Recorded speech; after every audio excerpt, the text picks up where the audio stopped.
अस्सलामुअलैकुम दोस्तों, आज हम बात करेंगे स्वेलिंग के उर्दू में मतलब के बारे में। क्या आप जानते हैं कि ये लफ्ज़ उर्दू में किस तरह से यूज़ होता है? चलिए देखते हैं। स्वेलिंग का उर्दू में मतलब होता है सूजा हुआ या फूला हुआ।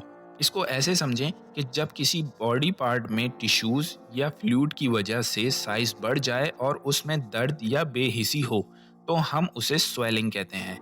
मिसाल के लिए, अगर आपके पैर में मोच आ जाए और वो सो जाए, फिर वो एरिया स्वेलिंग में आ जाएगा। इससे पेन भी हो सकता है और चलने में तकलीफ भी। The bee sting caused her ankle to swell up. मच्छर के काटने से उसकी एंकल सूज गई।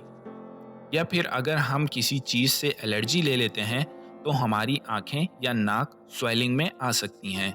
उनमें खारिश या जलन भी हो सकती है। My allergies are making my eyes puffy and itchy. मेरी एलर्जीज की वजह से मेरी आंखें सूज गई हैं और मुझे खारिश होती है।